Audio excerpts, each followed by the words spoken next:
about love. Because there are 4 words for love in the Greek. The first word for love is filial. The second word for love is eros. The third word for love is storge. And the fourth word for love is agape. Love is deeper than the feeling. The word filial is a kind of love that is created by circumstance. And that kind of love runs on emotion. So if I'm in a place with somebody for a while, because that location kept us in that place, we are going to discover that there are few things that connect us. And so because of that circumstance that is created, we will begin to bond in a way. That kind of love is called filial. If you change that circumstance for a while, that love will begin to die. Because that love is orchestrated by a circumstance, and that love runs on emotion. If you change the circumstance and you alter the emotion, that love will die. It's called filial. Friendship operates at that level. And then you have what we call eros. Eros is romantic love. Romantic love is motivated by your definition of beauty. It's an affection that goes in the direction of what you consider to be beautiful. And so, for example, if you consider a fair complexion to be beautiful, when you see somebody that is fair, you will get to develop that kind of affection towards that person. But over time, you will discover that because the glory of man diminishes, a point will come when that affection won't mean, that look won't mean much to you anymore. And ask those who are married, they will tell you. When you get married, you are going to discover that as powerful as sex is, even sex will become a responsibility.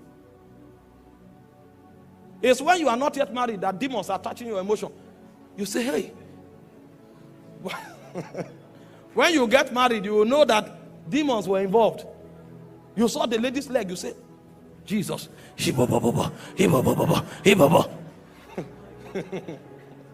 When you get married, you will discover that that leg can be on your head. You will be burdened. Because eros is motivated by what you consider beautiful. A point will come, it will diminish. You will now discover that eros is not enough to bond you. That's why those who run to marriage because of sex, after 1 month, they run out. And the people you meet before you get married, most times, is filial and eros you feel for them. The higher kind of love is called storge and agape. Storge is companionship. Storge is built by understanding. Storge is not dependent on emotion.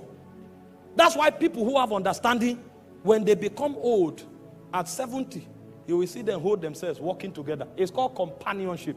There are 2 things that bet storge. One is understanding, another is covenant. And covenant runs on blood. So the relationship you have with your brother and your sister is called storge. That love originates from your bloodline. And so you will discover that you will live with your brother for many years. Even if you fight, a point will come, you will need that person. And if you are quarreling and the person dies, you can't sleep. You will not feel it in your mind. It will be a weight on your chest. If you have lost somebody before, you will know. Because that covenant is breaking. And so that detachment will create a weight on you that you can't define. Because that kind of love is covenant-oriented, and it is also based on understanding. It is when you get into marriage that you can build storge. There's no way you can build storge before marriage. Because marriage is prosecuted on covenant. And that covenant is enacted on the altar before God, and it is consummated on the bed of affection. And then as you walk with that person over time, you will now begin to build understanding. You will now discover that if that person can discern you and you can discern the person, a kind of love that you can't define begins to grow. You just know, it looks as if you become dependent on yourself so much that you can't do without each other.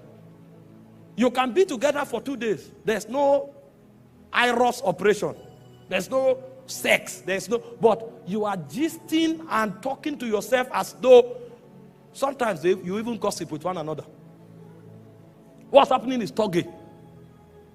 You will discover that in 1 day, you talk to yourself more than 20 times. And it's not that initial. This time around is dependence. Companionship is being formed. But it is rooted in what? Understanding. And understand time. And it's also rooted on covenant. And there's no covenant before marriage. So you can't enter the realm of storge until you get married. And then the final one is agape. Agape is sacrifice. Agape is self-denial. The reason you can build agape is not even because you have a connection with that person. Why filial is generated by circumstance, eros is generated by your definition of beauty, storge is defined or generated by understanding and covenant, agape is external. Agape is dependent on the level of trust and obedience you have for another force outside of that marriage. That's why it's called sacrifice. You don't build agape because of your connection with the person. You build agape because of your both connection with a superior being. And so most of the things you do with that person may not be because of that person. It will be because of your loyalty and submission to that being that binds you together.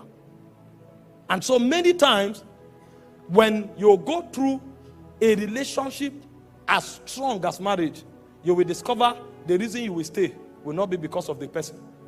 The reason you will stay will be because of your submission to God. That's why it is in worship and it is in loyalty to spirit beings that agape, the subject of agape, can be defined. And you cannot build agape until you marry somebody. Forget about the card you wrote some romantic words and sent. Sacrifice is deeper than card. It's death.